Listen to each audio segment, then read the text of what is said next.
Good afternoon. The Northbrook Police Department is announcing the arrest of John Penelligan, who was wanted on an outstanding warrant for the murder of Jigar Patel in Northbrook on December 7th, 2016. This arrest was a result of an 8-year investigation and search for the suspect, who was ultimately led to his apprehension by the U.S. Marshal's Office in a small village outside of Puerto Vallarta, Mexico. This apprehension would not have been possible without the extremely hard work and dedication of the lead detectives, Mark Feynman and Brian Mentz, the North Regional Crimes Major Task Force, the U.S. Marshal's Office, the Great Lakes Fugitive Task Force, and countless other jurisdictions who have assisted us in this case. I would like to specifically recognize U.S. Marshal for the Northern District of Illinois, LaDonna Reynolds, and James Lynch of the State's Attorney's Office, District 2. We're incredibly grateful for these relationships with our law enforcement partners. Together, we're able to take down a known fugitive, take him into custody, and begin the process of bringing closure to Mr. Patel's family. I want to also acknowledge the entire village organization and its Board of Trustees for the partnerships and support of the police department.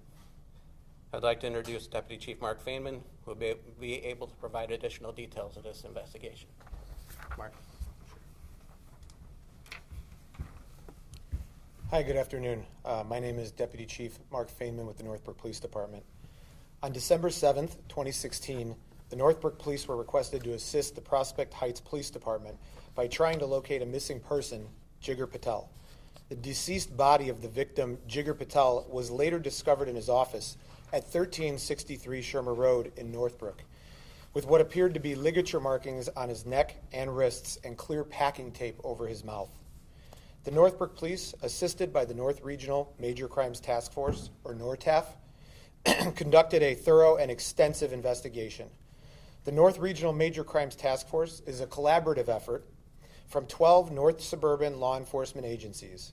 The law enforcement personnel assigned to this task force are specially trained in areas of forensics and major crimes. The investigation ultimately led to a suspect, John Penelligan. John Penelligan and his home health care company, Vital Home Health, were being sued, and the plaintiffs in that lawsuit were represented by the victim, Jigar Patel. Within days of the murder, John Penelligan fled the country and was arrested by Canadian authorities after attempting to smuggle a hidden firearm into Canada. He was later deported and turned over to the Northbrook Police Department at Pembina, North Dakota, at the border crossing.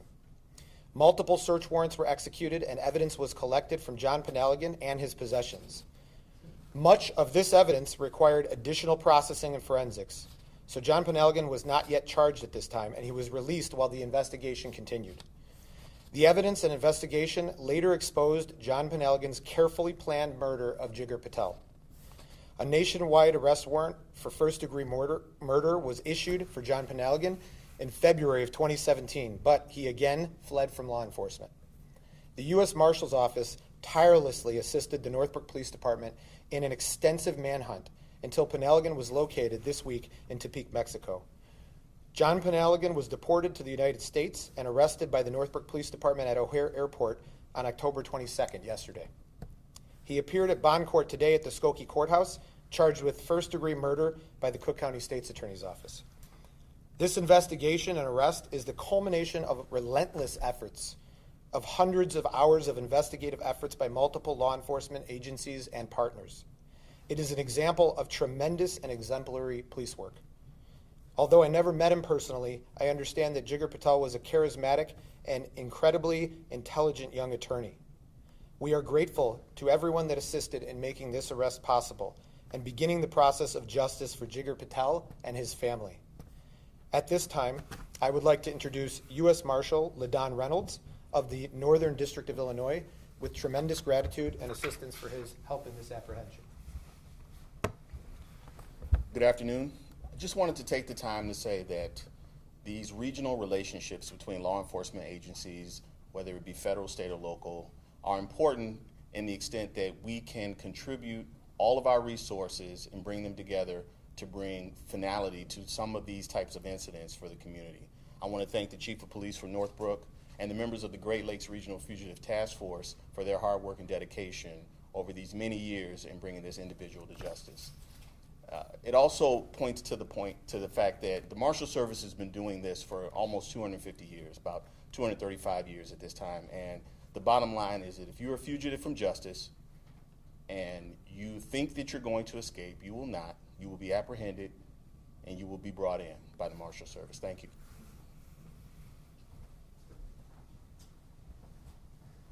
All right, do we have any questions? Yeah, can you give us, maybe somebody can speak to how it feels after all of these years to bring your suspect into custody, and if anybody's had any contact with Mr. Patel's family, what their reaction was to hearing this as well? Yeah, I can speak to that.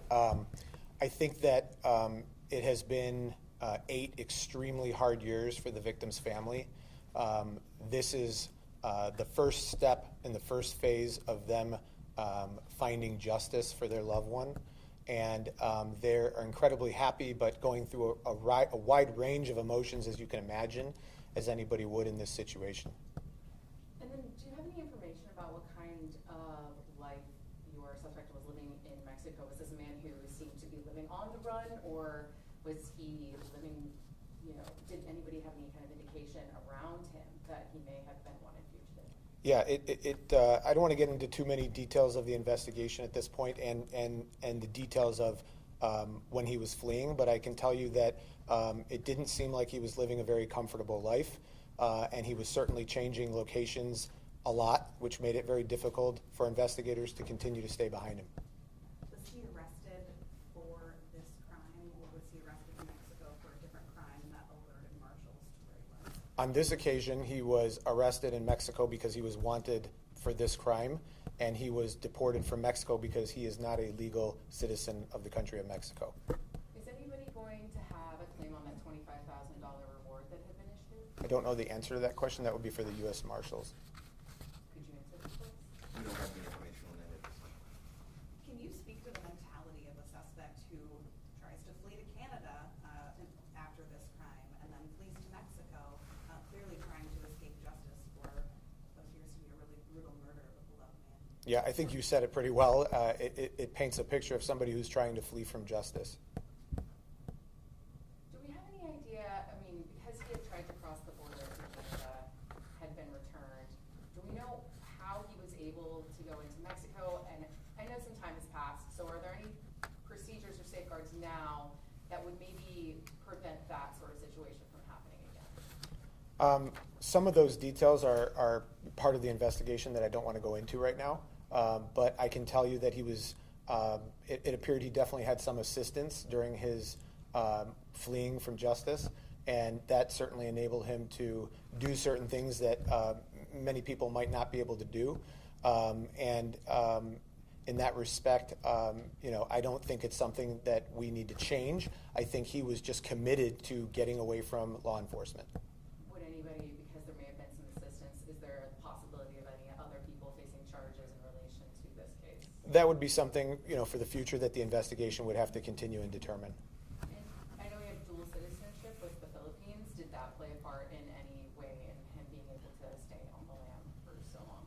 No, and I can tell you that we had cooperation from multiple countries on this investigation, including the Philippines. So there was cooperation from many other countries in looking for him, and he was working very hard to evade law enforcement.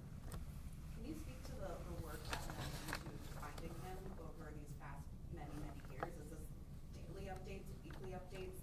Can you let us shed a little light on how that works behind the scenes for police? Yeah, there's been work going on this case for the entire stretch of the 8 years.